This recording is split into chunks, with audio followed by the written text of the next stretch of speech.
नमस्कार दोस्तों, एग्जाम का अंकश चैनल पे आपका स्वागत है। मैं हूं के.एन. मिश्रा। दोस्तों, मैं यूपी पुलिस री एग्जाम हिंदी का प्रैक्टिस सेट 18वां लेकर उपस्थित हूं। यह हमारी सुपर फास्ट रिवीजन की सीरीज है। इसमें हम कम से कम समय में ज़्यादा से ज़्यादा प्रश्नों का रिवीजन करते हैं, इसीलिए इसमें केवल जहां ज़रूरत होती है उन्हीं प्रश्नों में व्याख्या बताई जाती है। ठीक है ना? तो चलिए जल्दी से शुरू करते हैं। पहला प्रश्न है, जयपुरी या डुंडाही बोली है कहाँ की है? ऑप्शन ए है उत्तरी राजस्थान में बोली जाती है, ऑप्शन बी है दक्षिणी राजस्थान में बोली जाती है, ऑप्शन सी है पश्चिमी राजस्थान में बोली जाती है और ऑप्शन डी है पूर्वी राजस्थान में बोली जाती है। तो जयपुरी या डुंडाही बोली कहाँ बोली जाती है? देखिए, आप अपने उत्तर कमेंट बॉक्स में कमेंट करते जाइएगा, अंत में अपना मूल्यांकन स्वयं करिएगा। ठीक है ना? तो देखिए, इसमें डी ऑप्शन सही है। जयपुरी या डुंडाही बोली पूर्वी राजस्थान में बोली जाती है। ठीक है, चलिए अगले प्रश्न की तरफ चलते हैं। निम्नलिखित में से दंतोष्ठ वर्ण कौन सा है? आपको ये बताना है दंतोष्ठ वर्ण कौन सा है निम्नलिखित में। देखिए, जिस वर्ण को बोलने में दांत और ओठ दोनों का काम लगता है उसे दंतोष्ठ वर्ण कहते हैं। आपको बताना है इसमें कौन सा दंतोष्ठ वर्ण है। ऑप्शन ए है र, ऑप्शन बी है न, ऑप्शन सी है व और ऑप्शन डी है ई। तो इसमें दंतोष्ठ वर्ण कौन सा है? देखिए, सी ऑप्शन सही है, व जो है वो दंतोष्ठ वर्ण है। ठीक है ना? चलिए अगले प्रश्न की तरफ चलते हैं। अनुनासिक का विलोम बताना है आपको। अनुनासिक का विलोम क्या है? ऑप्शन ए है निरानुनासिक, ऑप्शन बी है निरनुनासिक, ऑप्शन सी है सामासिक और ऑप्शन डी है ऐतिहासिक। तो अनुनासिक का विलोम क्या होगा बताइए? अनुनासिक का विलोम होता है निरनुनासिक। ठीक है ना? अक्सर निरानुनासिक लोग मार देते हैं, जो कि गलत है। तो अनुनासिक का विलोम निरनुनासिक होता है। ठीक, चलिए चौथे प्रश्न की तरफ चलते हैं। निम्नलिखित वाक्यों में से कौन सा वाक्य शुद्ध है? आपको इसमें शुद्ध वाक्य बताना है। ऑप्शन ए है विद्या श्रेष्ठ धन मानी जाती है। तो विद्या श्रेष्ठ धन मानी जाती है, ये गलत है। दूसरा, विद्या श्रेष्ठ धन नहीं होती है, इसमें तो सीधे नहीं लिख दिया है, ये भी गलत है। ऑप्शन सी है विद्या श्रेष्ठ धन होता है, यह सही है। तो इसमें सी ऑप्शन सही है, विद्या श्रेष्ठ धन होता है। डी ऑप्शन है विद्या श्रेष्ठ धन होती है, यह गलत है। ठीक है ना? तो ऑप्शन सी सही है, विद्या श्रेष्ठ धन होता है, यह शुद्ध है। चलिए अगले प्रश्न की तरफ चलते हैं।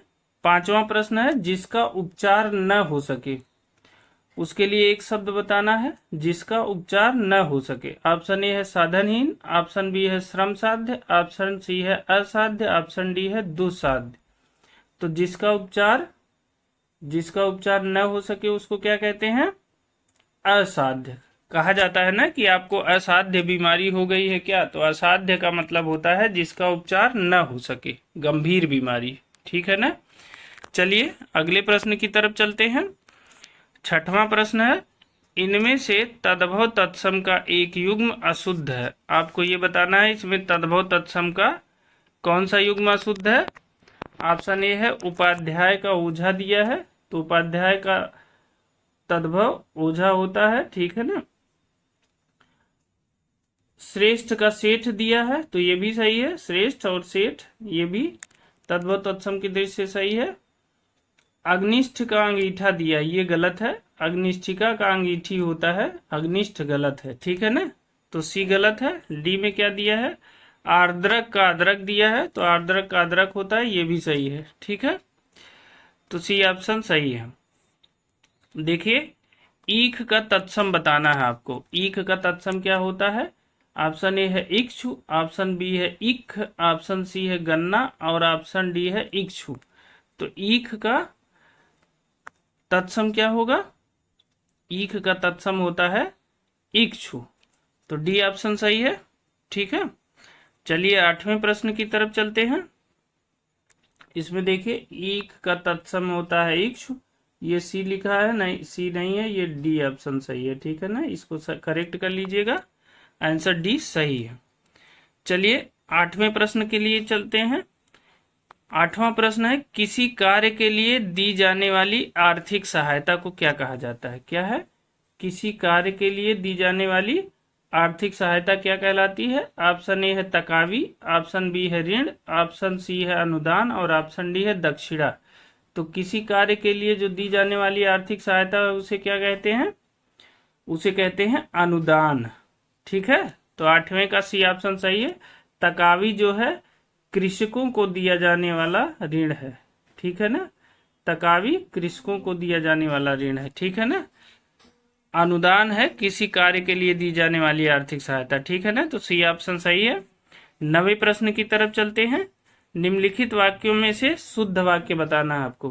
क्या बताना है? शुद्ध वाक्य बताना है। ऑप्शन ए है ताजी गन्ने की रस यहाँ बिकती है। तो देखिए, ताजी गन्ने की रस यहाँ बिकती है, यह गलत है। दूसरा है ताजा गन्ने का रस यहाँ बिकता है, तो गन्ना ताजा नहीं है, वो ताजा गन्ने का रस, ये भी गलत है। ठीक है ना, यहाँ ताजे गन्ने का रस बिकता है, ये भी गलत है। यहाँ गन्ने का, देखिए गन्ने का ताजा रस बिकता है, यह सही है। ठीक है ना, यहाँ गन्ने का ताजा रस बिकता है, तो डी ऑप्शन सही है। 10वें प्रश्न की तरफ चलते हैं। निम्नलिखित में से किसकी वर्तनी अशुद्ध है? आपको अशुद्ध वर्तनी बताना है। ऑप्शन ए है तत्कालिक, ऑप्शन बी है आगामी, ऑप्शन सी है आविष्कार, ऑप्शन डी है भागीरथी। तो इसमें किसकी वर्तनी अशुद्ध है? तो इसका होगा ऑप्शन ए, तत्कालिक नहीं होता बल्कि क्या होता है? तात्कालिक होता है। ठीक है ना, तत्कालिक नहीं होता, क्या होता है? तात्कालिक होता है। तो 10वें का ए सही है। ठीक है, 11वें प्रश्न की तरफ चलते हैं। निम्नलिखित में से किसकी वर्तनी शुद्ध है? आपको ये बताना है किसकी वर्तनी शुद्ध है। ऑप्शन ए है क्लिष्ट, ऑप्शन बी है पर्यवसान, ऑप्शन सी है सट दर्शन और ऑप्शन डी है अनापेक्षित। आपको ये बताना है कि किसकी वर्तनी शुद्ध है। ठीक है, तो देखिए ये एक है क्लिष्ट नहीं होता बल्कि क्या होता है? क्लिष्ट होता है। क्लिष्ट नहीं होता बल्कि क्या होता है? क्लिष्ट होता है, तो ये गलत है। षट दर्शन नहीं होता बल्कि क्या होता है? षड दर्शन होता है। क्या होता है? षड दर्शन, तो ये भी गलत है। अनापेक्षित नहीं होता, क्या होता है? अनपेक्षित, अनपेक्षित होता है। ठीक है ना, अनपेक्षित होता है, तो ये भी गलत है। तो इसमें सही क्या है? पर्यवसान। पर्यवसान शुद्ध शब्द है। ठीक है ना, चलिए 12वें प्रश्न की तरफ चलते हैं। निम्नलिखित शब्दों में से कौन सा शब्द संज्ञा है? आपको ये बताना है कि इसमें संज्ञा शब्द कौन सा है। ऑप्शन ए है क्रुद्ध, ऑप्शन बी है क्रोधी, ऑप्शन सी है क्रोध और ऑप्शन डी है क्रोधित। तो इसमें कौन सा शब्द संज्ञा है ये बताना है आपको। तो ये है ऑप्शन सी क्रोध। क्रोध जो है संज्ञा है, बाकी सब विशेषण है। ठीक है ना, तो 12 का सी सही है। चलिए अगले प्रश्न की तरफ चलते हैं, लेकिन उसके पहले दोस्तों अगर आप इस चैनल पे नए हैं तो इस चैनल को सब्सक्राइब कर लीजिए। दोस्तों आपको हमारे प्रश्न कैसे लग रहे हैं हमें कमेंट करके जरूर बताइएगा। यह हमारी सुपर फास्ट रिवीजन की टेस्ट सीरीज है, तो इसमें हम कम से कम समय में ज़्यादा से ज़्यादा प्रश्नों को सॉल्व कराते हैं, जो प्रारंभिक परीक्षा की दृष्टि से बहुत अनिवार्य है। अत्यधिक दोहराव हो जाने से प्रश्नों के गलत होने के चांस बहुत कम हो जाते हैं। ठीक है, तो आप हमारे साथ वीडियो में अंत तक बने रहिए, और अगर आपने इसके पहले की कोई वीडियो नहीं देखी है तो आप प्लेलिस्ट में जाके सारी वीडियो देख लीजिए, आपकी परीक्षा की दृष्टि से वह बहुत उपयोगी है। ठीक है ना, चलिए 13वें प्रश्न की तरफ चलते हैं। निम्नलिखित में से मध्यम पुरुष सर्वनाम कौन सा है ये बताना आपको। मध्यम पुरुष सर्वनाम बताना है। ऑप्शन ए है मुझको, ऑप्शन बी है आपको, ऑप्शन सी है उसको, ऑप्शन डी है इन्हें। तो इसमें मध्यम पुरुष सर्वनाम कौन सा है? तो देखिए इसमें ऑप्शन बी सही है।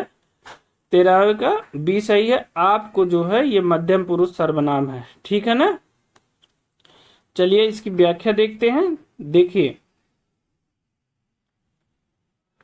अपने, आपको, तुमको, तुमसे, तुम्हें, तू और तुम, ये सभी जो है ये मध्यम पुरुष सर्वनाम है।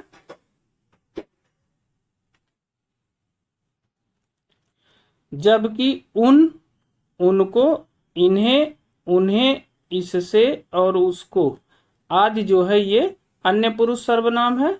मुझे, मुझको, मेरा, मैं, हम, यह उत्तम पुरुष सर्वनाम है। ठीक है ना। चलिए अगले प्रश्न की तरफ चलते हैं। मोषक, मोषक किसका पर्याय है आपको बताना। मोषक किसका पर्याय है। ठीक है, ऑप्शन ए है चूहे का, ऑप्शन बी है नर्क का, ऑप्शन सी है चोर का और ऑप्शन डी है ठग का। तो मोषक किसका पर्यायवाची है। देखिए मोषक है चोर का पर्यायवाची। ठीक है ना। चोर का कुंभील होता है, खनक होता है, मोषक होता है, ये चोर का पर्यायवाची है। ठीक है ना। चलिए इसकी व्याख्या देखते हैं। देखिए मोषक, खनक, रजनीचर, दस्यु ये सभी जो है चोर के पर्यायवाची हैं। ठीक है। चलिए अगले प्रश्न की तरफ चलते हैं। कृतांत किसका पर्यायवाची है आपको ये बताना है कि कृतांत किसका पर्यायवाची है। ऑप्शन ए है देवता का, ऑप्शन बी है राजा का, ऑप्शन सी है यमराज का और ऑप्शन डी है लोहे का। तो कृतांत किसका पर्यायवाची है। देखिए देवता का होता है विबुध होता है, विबुध देवता का होता है, निर्जर होता है देवता का, राजा का होता है नृप होता है, महीप होता है, नरेश होता है। ठीक है। यमराज का देखिए कृतांत जो है यमराज का पर्यायवाची है ना। कृतांत यमराज का पर्यायवाची है। ठीक है। चलिए इसकी व्याख्या देखते हैं। देखिए सूर्यपुत्र, जीवितेश, कृतांत, अंतक और कीनाश। याद रखिएगा कृतांत, अंतक और कीनाश ये तीनों यमराज के पर्यायवाची हैं। ठीक है ना। चलिए अगले प्रश्न की तरफ चलते हैं। 16वां प्रश्न है निम्नलिखित में से लोप चिन्ह कौन सा है आपको ये बताना है कि इसमें लोप चिन्ह कौन सा है। तो ऑप्शन ये है अर्धविराम दिया है, बी में एक निशान दिया है, सी में दिया है और डी में दिया है। आपको ये बताना है कि इसमें लोप चिन्ह कौन सा है। तो देखिए इसमें ये तो है अर्धविराम। ठीक है, ये अर्धविराम है और ये जो है ये रेखांकन है। रेखांकन से आशा ये है कि जब कोई शब्द हम लिखते हैं, जैसे हमने ये रेखा खींची है तो ये रेखांकन का निशान है ये, और ये जो शून्य लिखा है ये किसी चीज को लघु करने के लिए है। जैसे कृपया पन्ना पलटिए, तो क्री सुन्ना करके पैर सुन्ना करके ऊ सुन्ना कर दिया जाता है ना, कृपया पन्ना उलटिए। तो ये जो लाघव का चिन्ह है। ठीक है ना। तो लोप चिन्ह कौन सा है। जहां आपको कोई शब्द भरना होता है वहां ऐसे निशान बना दिया जाता है। तो लोप चिन्ह है डी, ऑप्शन सही है। ठीक है ना। चलिए 17वें प्रश्न की तरफ चलते हैं। आज बहुत पानी गिरा। आपको बताना ये कौन सा वाक्य है। आज बहुत पानी गिरा। ऑप्शन ए है मिश्र वाक्य, ऑप्शन बी है संयुक्त वाक्य, ऑप्शन सी है साधारण वाक्य और ऑप्शन डी है उपवाक्य। तो देखिए सिंपल सा है, आज बहुत पानी गिरा ये कौन सा वाक्य है। ये साधारण वाक्य है। ठीक है ना। 17 का सी सही है। ठीक। चलिए 18वें प्रश्न की तरफ चलते हैं। कंकाल किसकी रचना है आपको ये बताना है कि कंकाल किसकी रचना है। ठीक है ना। ऑप्शन ए है रामधारी सिंह दिनकर, ऑप्शन बी है प्रेमचंद, ऑप्शन सी है सुमित्रा नंदन पंत और ऑप्शन डी है जयशंकर प्रसाद। तो कंकाल किसकी रचना है, बहुत इंपॉर्टेंट है, बहुत पूछा जाता है परीक्षाओं में। ये है जयशंकर प्रसाद की रचना। ठीक है ना। तो कंकाल जयशंकर प्रसाद की रचना है। ठीक, डी ऑप्शन सही है। अब बताइए द्विगु समास का उदाहरण कौन सा है। द्विगु समास का ऑप्शन ए है चतुरानन, ऑप्शन बी है त्रिभुवन, ऑप्शन सी है अन्वय और ऑप्शन डी है दिन रात।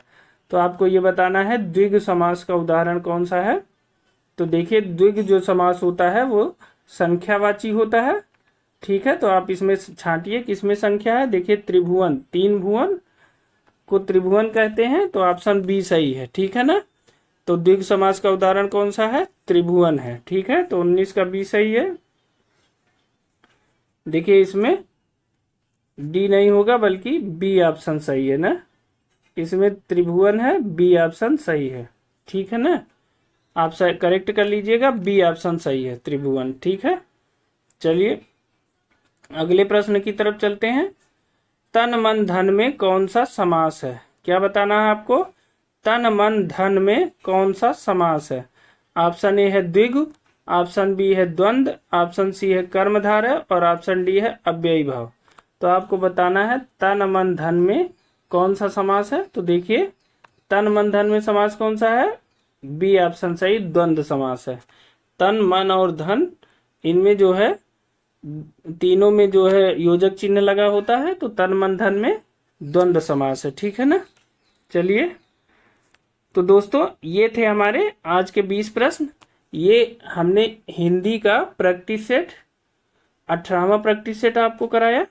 ठीक है ना दोस्तों, ये हमारी सुपर फास्ट रिवीजन की सीरीज है, इसलिए हम इसमें कम से कम समय में ज़्यादा से ज़्यादा प्रश्नों को दोहराने का प्रयत्न करते हैं ताकि आप अधिक से अधिक प्रश्नों को सॉल्व कर पाएं। ठीक है, हमारी आज की ये वीडियो आपको कैसी लगी हमें कमेंट करके ज़रूर बताइएगा, और अगर आप इस चैनल पे नए हैं तो इस चैनल को सब्सक्राइब जरूर कर लीजिए। ठीक है, और अगर आप इन प्रश्नों का PDF पाना चाहते हैं तो आप हमारे टेलीग्राम चैनल से जुड़ जाइए, उसका लिंक हमने डिस्क्रिप्शन बॉक्स में दे दिया है।